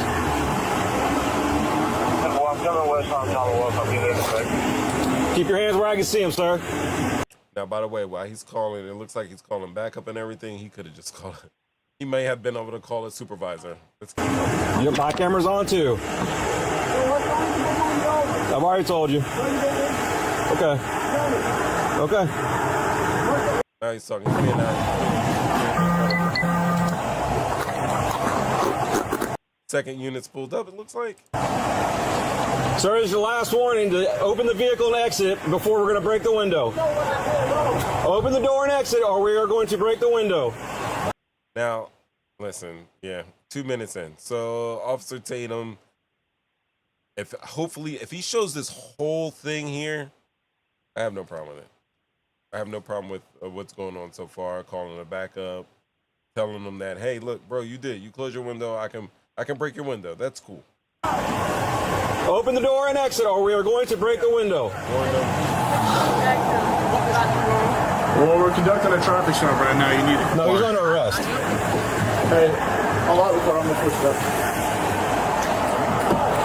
Open the door and exit. You are under arrest for resisting. Open the door and exit. You are under arrest for resisting.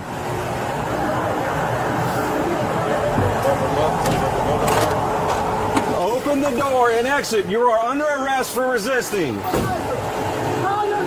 Open the door and exit. You are under arrest for resisting. Can you unlock the door and step out? I will. Can you step out? You're being done. There's a traffic stop being conducted. You're required to comply.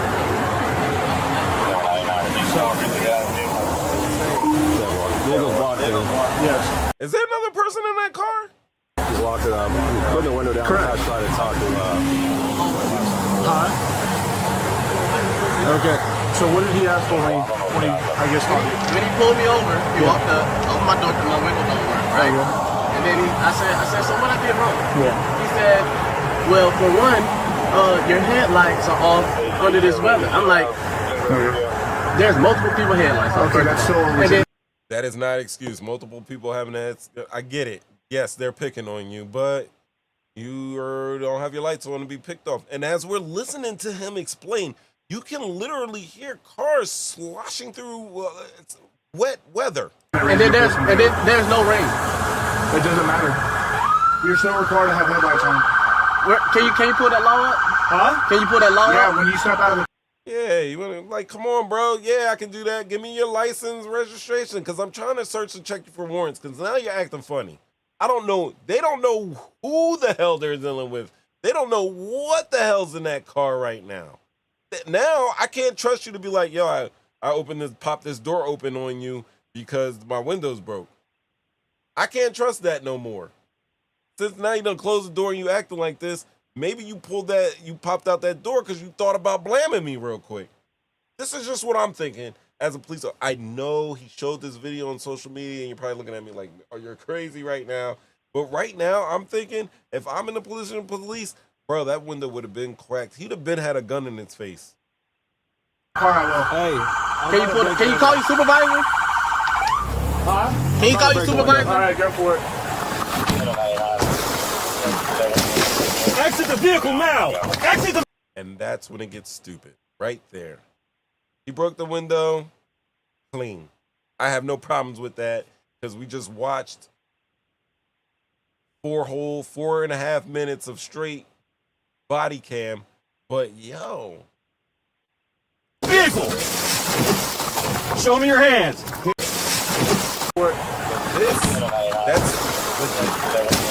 Exit the vehicle now! Exit the vehicle! Man, one punch. Show me your hands. Here. Should have kept those hands up. What is your reason, sir?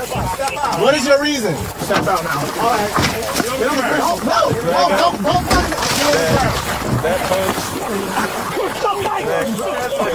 Somebody punching. He's punching butt cheeks. He's punching butt cheeks. That's all crazy. Oh man, my camera's off. If they break the window, first of all, he broke the window next to his face. That was an asshole move. You could have broke that window not next to his face like that. But you broke the window next to the face. You got the door. You broke the window next to his face. Then you punched him.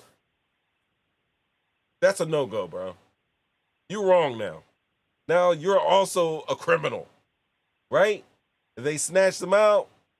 They pulled the dreads, which is kind of foul, but that's part of the uniform, NFL.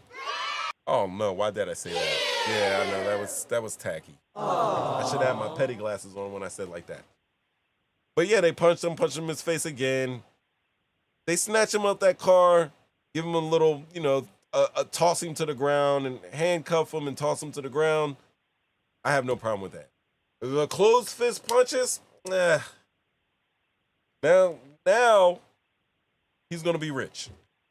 He's gonna get paid. Because that was trash right there. Put your hands behind your back! Put your hands behind your back! He's punching his eyes. What's wrong with you? What you mean? I was putting my hands behind my back. I was on. Ain't no talking now, man. Ain't no talking. What's going on, man? You're under arrest. That's what's going on. Yeah, those black officers are catching the business from online. And first of all, I ain't see one of them. They didn't punch nobody. I don't see no punches from them. So unless I see punches in the next couple minutes from them, then I don't see no problem. They were doing their job. That guy that punched him, the guy that was punching butt cheeks, and the guy that was punching him in his face were wrong. You had to hop on him to subdue him and put some cuffs on. Oh, no, yes, bro. Yes. Local reason, bro. If he would have just gave him while he's giving his license and registration insurance and they just break his window and snatch him out, yes. But the police officer was doing the right thing up until that punch came through the window. After that, you're just counting punches. You look from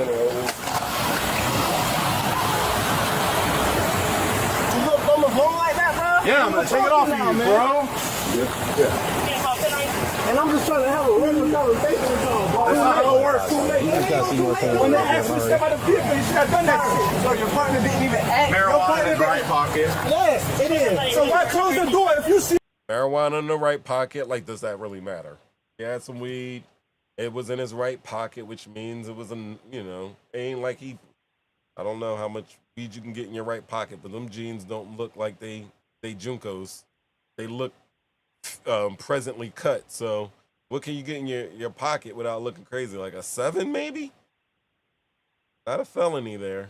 I don't believe that marijuana is legal in Florida though.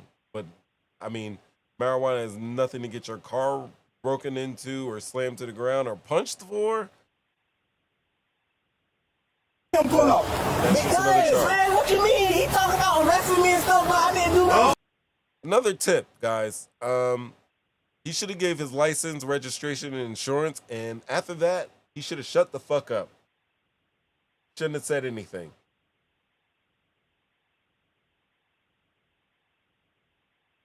That's what you do. Shut up. He's talking. Don't resist, you idiot. I didn't Now, they are wrong for punching him. do nothing wrong. Can you back me up to the car?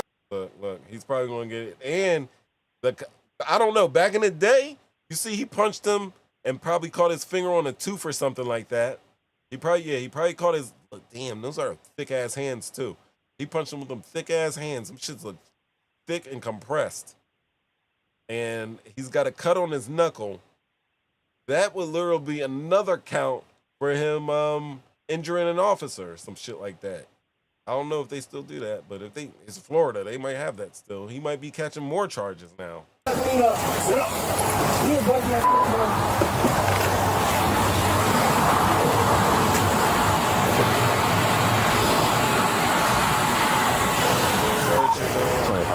start rescue. 67. Approximately 30-year-old Bravo Mike. Last race. I did. Bravo Mike, black man, 30-year-old black man.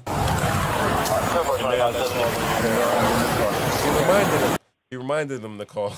He had to remind him to call rescue because I know adrenaline's probably going or whatnot. But yeah, should have probably called rescue. All of them around there. Somebody could have got on the horn and got somebody over there. There you go.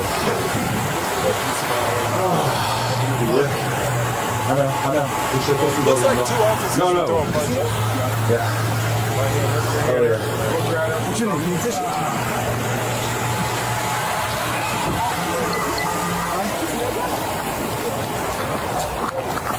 You good?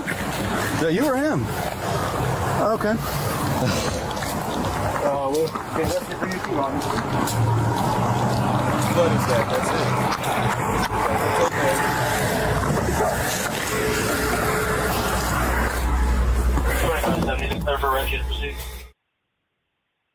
There you go. That's how it went down. So, hey, when you get pulled over by police, they're going to be like, say comply. I hate when people be like, always comply, comply, comply. But that guy, he was in the wrong. He was wrong. He was dead wrong.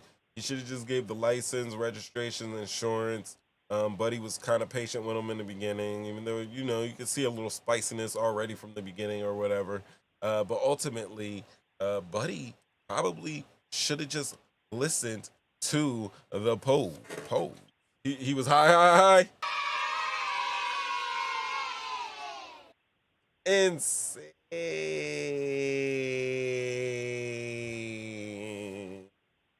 All right, so you think he's getting a lawsuit? Because I think once you start throwing punches, it's not like the guy's fighting you like that or anything like that. He was sitting in his car. He's being a jerk, probably fucking up your lunchtime or whatever. But damn, yo, once you throw the punches through the window, it's the wrong thing. So I think Officer Tatum got it right in saying that, yeah, breaking the window, pulling him out the car, yeah.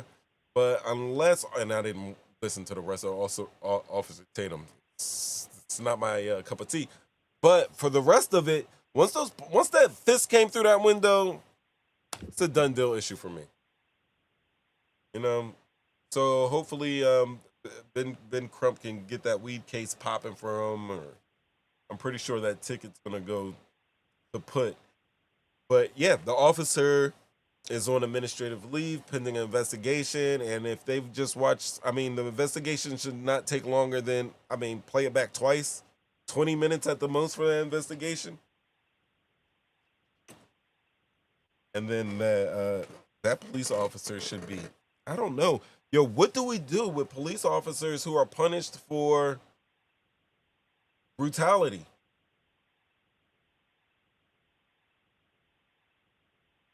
Like, what's the punishment for that?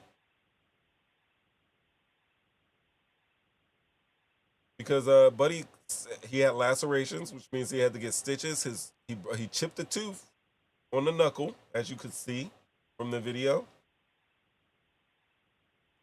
You know, there was more than enough police officers to subdue him without throwing any punches.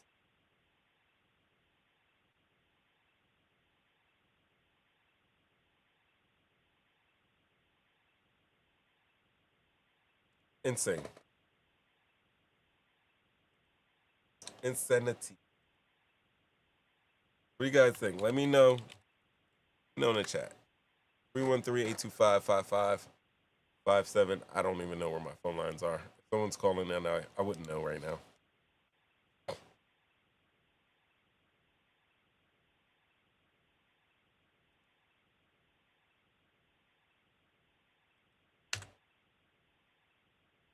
All right. So, I was, as you know, I be scrolling, and in some of my scrolls, I come across things. Let me see if I came across anything. Oh, here we go. Empathize. Here we go. This is my friend here. He says it's a Latino man and regrets dismissing black struggles after his people face mass deportation. It's our turn now. Sorry for being ignorant. Let's hear him out. With the black community, I've never been able to do that before, because I would hear them say things like, oh, you know, we walk down the street and we get profiled, and, you know, cops will just suddenly stop and frisk or whatever just because of the color of their skin. And I always thought, like, you know, it's a little bit of a stretch. It feels like a little bit of a stretch. That person must be doing something, right? And obviously, I've never experienced that before. I've never felt that way before and stuff. And so I always thought, like, ignorantly, by the way, on my part, thinking like, you know, I think you guys are, because I'm brown, you know, I've never felt that and stuff like that, you know, I'm also a minority. But now, with us, it wasn't the cops. Cops aren't just randomly to go and checking in the past. But now it's our turn, right? Now we feel it. Now we feel like, crap, can I just go down the street? Do I need my paper? You know, it's like, why are you stopping me? I'm a U.S. citizen. We're not doing anything wrong. And now we're being persecuted.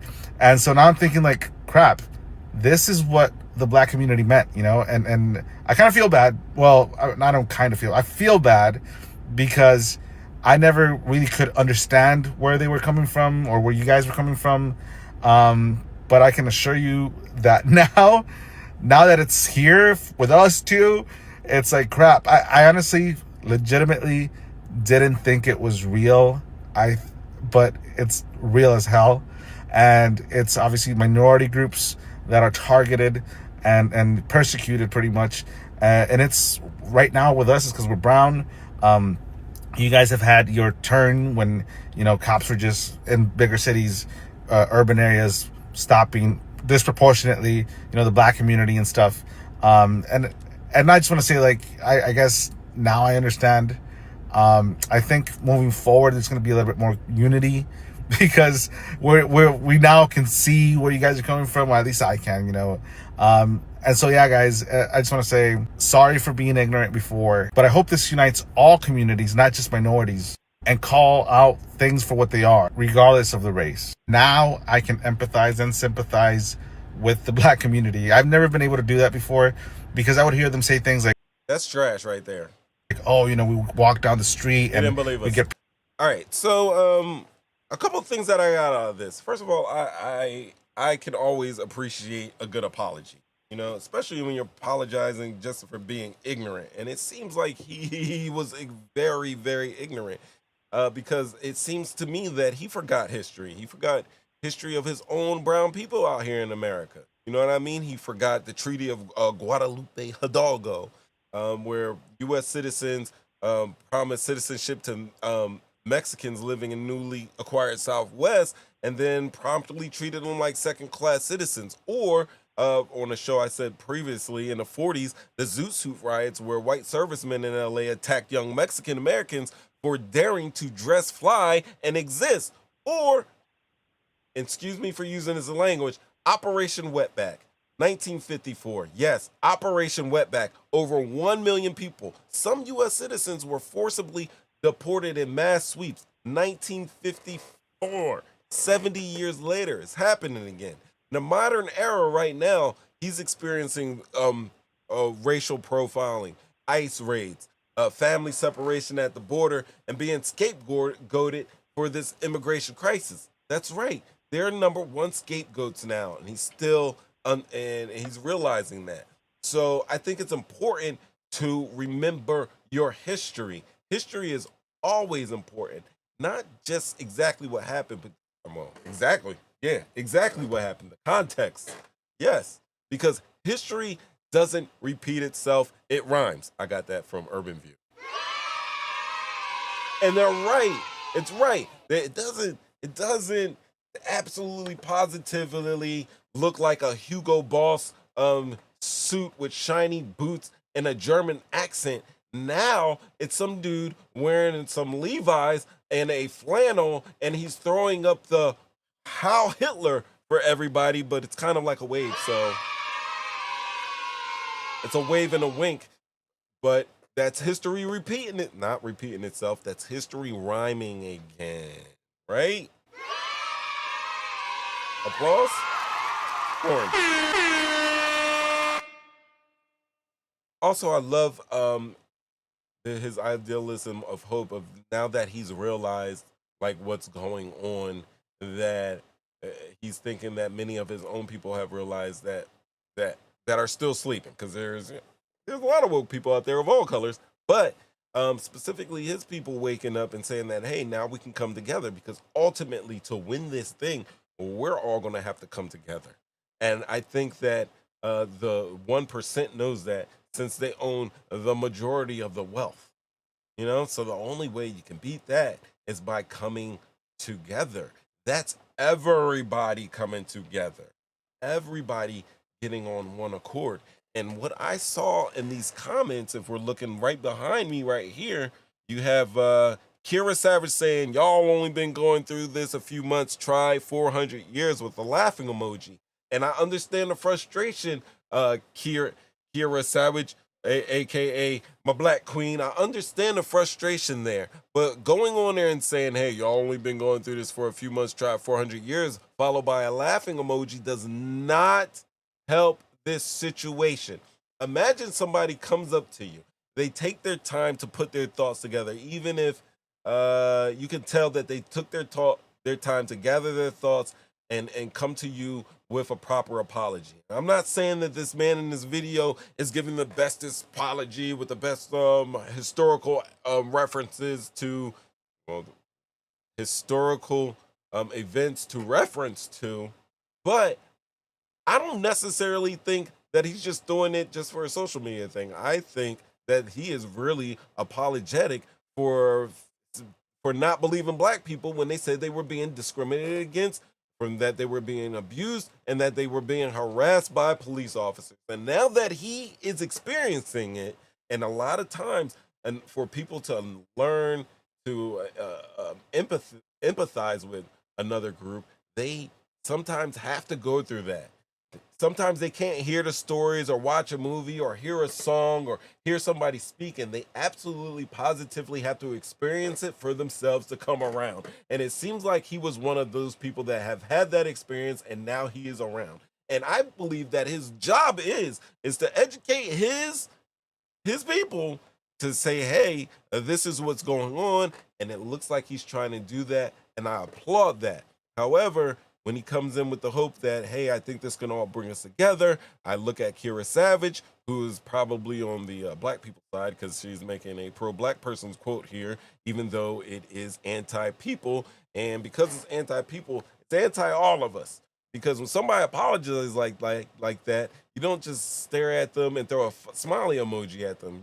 You do say that, yes, man, y'all been going through this for a few months. We've been going through this for 400 years. But the message after that is, let's not go through this any longer. Let's come together and figure out what we can do to stop this bullshit. Not no laughing emoji.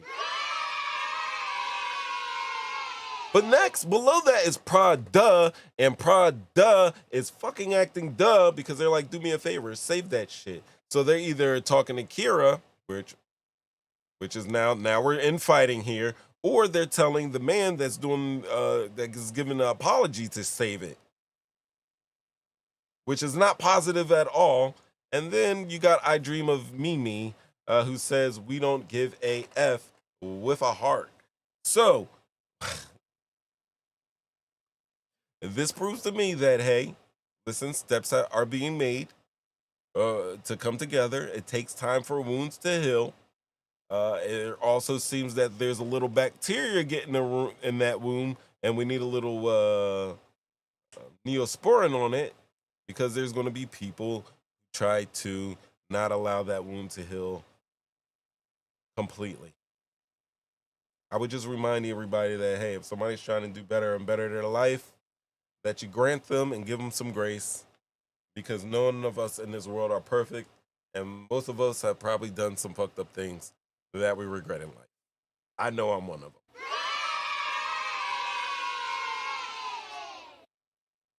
I say all this to say that none of this works. None of this works. There is no we without you. I'm Mo 3 times. We talked about Trump.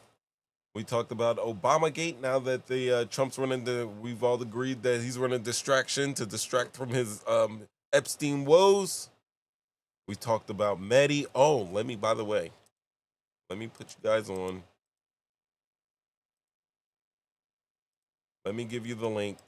Well, sure. You can have a vote. I'm going to give you the link. You guys watch this, check it out, and we'll talk about it.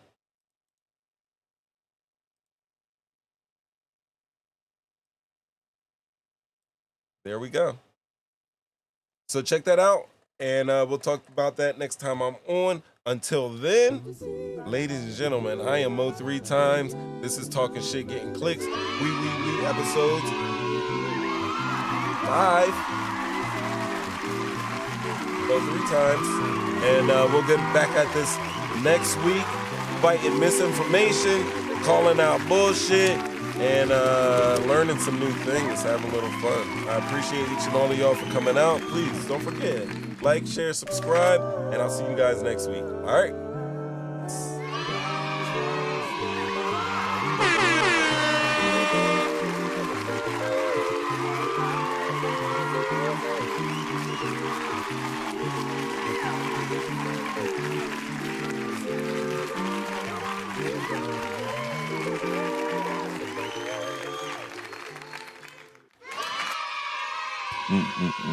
Ain't nothing.